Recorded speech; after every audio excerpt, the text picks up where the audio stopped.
ភ្លើងសស្អាតមកឃើញហើយទ្រាំមិនថតមិនបាន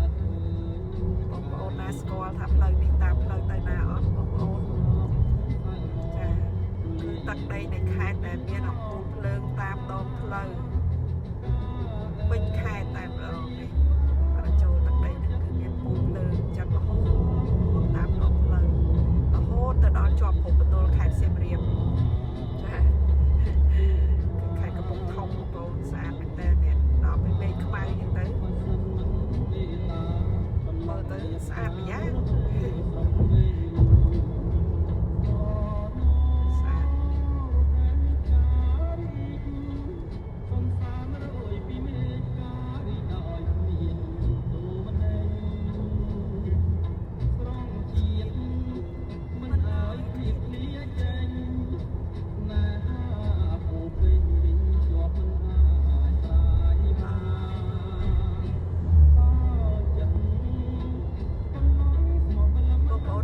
ទលេសៀមរាបក៏ជាអាសាជិះតាមផ្លូវនេះហើយផ្លូវនេះផ្លូវទៅខេត្តសៀមរាបត្រូវឆ្លងកាត់ខេត្តកំពង់ធំចាំបើបានឆ្លងកាត់ខេត្តកំពង់ធំចូលលេងក្រុងស្ទឹងសែនផងបងប្អូនចូលលេងក្រុងផងកុំជិះផ្លូវវាងអីចូលលេងក្រុងផងទៅឥឡូវទៅមើលថាក្រុងគេកំពុងតែអភិវឌ្ឍដល់ណាហើយអាចចូលសម្រាកនៅក្រុងនៅអីមកកាហ្វេហៅម៉ាតអីនៅក្រុងសិនចាំបន្តដំណើរទៅសៀមរាបទៀតណាបងប្អូនចាកុំទៅលើក្រុងស្ទឹងសែននេះសោះព្រោះក្រុងស្ទឹងសែនឥឡូវអត់ដូចពីមុនទេហើយសមិទ្ធផលថ្មីក៏កំពុងតែអភិវឌ្ឍជាបន្តទៀតដែរចឹងសង្ឃឹមថាបងប្អូនឆ្លងកាត់ផ្លូវនេះហើយគឺបានចូលសម្រាកនៅក្រុងស្ទឹងសែនខេត្តកំពង់ធំហើយចាប់មុខទៅខេត្តសៀមរាប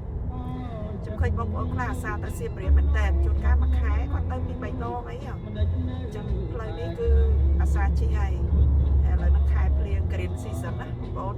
ចឹងជិះមកគឺតាមផ្លូវហ្នឹងគឺធម្មជាតិពណ៌បៃតងស្រស់ស្អាតរហូតទៅដល់ខេត្តសៀមរាបតែម្ដងនេះហើយមកមេឃខ្មៅទៀតហើយមកឥឡូវឯមេឃហ្នឹងថតទៅហើយតអត់ភ្លៀងបើបានឆ្លងកាត់ខេត្តកំពង់ធំចូលលេងក្រុងស្ទឹងសែនផងបងប្អូនចូលលេងក្រុងផង